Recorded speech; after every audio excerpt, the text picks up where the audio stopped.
Kaveri delta மாவட்டங்களில் மழையால் சேதமடைந்த நெற்பயிர்களுக்கு இதுவரை இழப்பீடு அறிவிக்கப்படவில்லை என்று கூறிய பாமக தலைவர் அன்புமணி உழவர்களை திமுக அரசு ஏமாற்ற முயல்வதாக சாடினார். இதுகுறித்தான முழு விவரங்களோடு இணைந்திருக்கிறார் செய்தியாளர் பாண்டியராஜன். வணக்கம். விவரங்களை பகிரலாம். பாமக தலைவர் அன்புமணி ராமதாஸ் வெளியிட்டிருக்கக்கூடிய அறிக்கையில் மழையில் நனைந்து சேதமடைந்த 2 லட்சம் ஏக்கர் நெல் பயிர்களுக்கு இழப்பீடு எங்கே என கேள்வி எழுப்பியிருக்கிறார். உழவர்களை திமுக அரசு ஏமாற்றக்கூடாது எனவும் அன்புமணி ராமதாஸ் விமர்சனம் செய்திருக்கிறார். வடகிழக்கு பருவமழையின் தொடக்கத்தில் தஞ்சாவூர், திருவாரூர், நாகப்பட்டினம், மயிலாடுதுறை உள்ளிட்ட காவிரி பாசன மாவட்டங்களில் 2 லட்சம் ஏக்கருக்கும் கூடுதலான பரப்பளவில் பயிரிடப்பட்டிருந்த நெற்பயிர்கள் மழையில் நீரில் மூழ்கி சேதமடைந்த நிலையில் அப்பயிர்களுக்கு இன்று வரை இழப்பீடு அறிவிக்கப்படவில்லை. பாதிக்கப்பட்ட பயிர்களின் அளவு குறித்து அரசு முன்னுக்கு பின் முரணான தகவல்களை வெளியிட்டு வருவதால் உழவர்களை ஏமாற்ற திமுக அரசு முயல்கிறதோ என்ற ஐயம் எழுவதாக அன்புமணி ராமதாஸ் அவருடைய அறிக்கையில் குறிப்பிட்டிருக்கிறார்.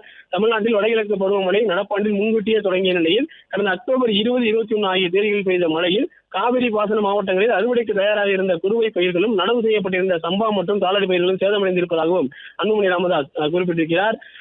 அரசை பொறுத்தவரைக்கும் முன்னுக்கு பின்னான தகவல்களே முரணாக வழங்கி வருவது விவசாயிகளை ஏமாற்றுவதற்கான ஒரு காரணமாக இருக்கலாம் எனவும் அவர் அந்த குற்றச்சாட்டை முன்வைத்திருக்கிறார். காவிரி பாசன மாவட்டங்களில் சேதமடைந்து பயிர்களுக்கு இழப்பீடு வழங்கப்படவில்லை என்றால் விவசாயிகள் கடனாளிகளாக மாறிவிடுவார்கள். கடன் தான் விவசாயிகளின் தற்கொலைக்கு முதன்மை காரணமாக அமைகிறது எனவும் அன்புமணி ராமதாஸ் குறிப்பிட்டிருக்கிறார். மழையில் நனைந்து சேதமடைந்த பயிர்களுக்கு இழப்பீடு வழங்காததன் மூலம் உழவர்களை திமுக அரசு கடன் வலையில் வீழ்த்திவிடக் கூடாது எனவும் அன்புமணி ராமதாஸ் குறிப்பிட்டிருக்கிறார். எனவே மழையால் பாதிக்கப்பட்ட நெற்பயிர்களுக்கு உடனடியாக இழப்பீடு வழங்க அரசு நடவடிக்கை எடுக்க வேண்டும் என வலியுறுத்துவதாகவும் அன்புமணி ராமதாஸ் அவருடைய அறிக்கையில் குறிப்பிட்டிருக்கிறார். பிளே ஸ்டோர் மற்றும் ஆப் ஸ்டோரில் இருந்து பாலிமர் செயலியை QR கோடு மூலம் பதிவிறக்கம் செய்யுங்கள். செய்திகளை உடனுக்குடன் பெறுங்கள்.